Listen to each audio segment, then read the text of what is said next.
গবাদি পশুর খাবার বলতেই চোখের সামনে ভেসে ওঠে ঘাস, খড়, বিচলি ইত্যাদি।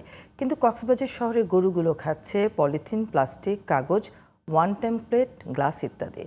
এমন খাদ্যাভ্যাস শুধু গরুরই নয়, মানুষের জন্য বিপজ্জনক বলে জানিয়েছেন বিশেষজ্ঞরা। কক্সবাজার থেকে আরও জানাচ্ছেন ওমর ফারুক হিরো। শহরে গৃহপালিত গবাদি পশু ডাস্টবিন থেকে খাবার খাওয়ার দৃশ্য হর হামেশাই দেখা যায়। ডাস্টবিনে থাকা এসব খাবার যে ঘাস নয় তা বলার অপেক্ষা রাখে না।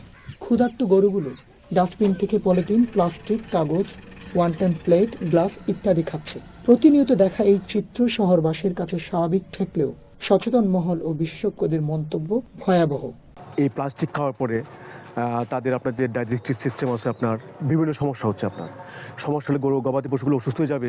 ভালো ব্যবস্থাপনার মাধ্যমে তাদেরকে বাঁচিয়ে রাখার জন্য সবুজায়ন করে, অথবা যারা খামারি রয়েছে তাদেরকে উদ্বুদ্ধ করে তাদের জন্য পর্যাপ্ত খাদ্যের ব্যবস্থা করে খামারিদেরকে একটা সচেতন করতে পারলে আমি মনে করি এখান থেকে আমরা পরিত্রাণ পেতে পারবো। শহরের গবাদি পশু পালনকারীদের মধ্যেও রয়েছে দায়সারা ভাব।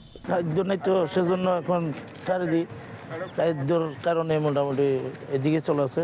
যারা খামারি আছে তারা খুব সুন্দর করে কি নিরাপত্তা লাগিয়ে গরু ফালিলে গরু খুব সুন্দর হবে। পশু চিকিৎসকের মতে এসব খাদ্যের বিষক্রিয়ায় আক্রান্ত গরুর মাংস মানব স্বাস্থ্যের জন্যও হুমকির কারণ হতে পারে। যদি খামার করার ইচ্ছা থাকে অবশ্যই আপনাকে সবুজ জাতীয় ঘাস লাগবে, যেটা আমরা কাঁচা ঘাসের কথা বলি। কারণ একটা গরু পালতে গেলে অবশ্যই তার কাঁচা ঘাসের প্রয়োজন। স্বাভাবিক খাবার নিশ্চিতের পাশাপাশি পশুর যত্ন নিতে মালিকদের প্রতি আহ্বান এই কর্মকর্তা। খাবারের যে ব্যবস্থাটা, বিশেষ করে ঘাস চাষের যে এটা কমে যাওয়ার কারণে দেখা যায় যে আমাদের খাদ্যের অভাব হয়। এটা অবশ্যই আমাদের পরিবেশের জন্য যেমন ক্ষতিকর, তেমন আমাদের অ্যানিমেল সেক্টরের বিশেষ করে এটা অনেক ক্ষতিকর। এটা নগরায়নের ফলে দিনকে দিন কমে যাচ্ছে সবুজ মাঠ, গাছপালা, যার প্রভাব পড়ছে গৃহপালিত পশু, পরিবেশ ও প্রকৃতির উপর। নগরবাসীকে সচেতন হওয়ার তাগিদ দিচ্ছেন বিশেষজ্ঞরা।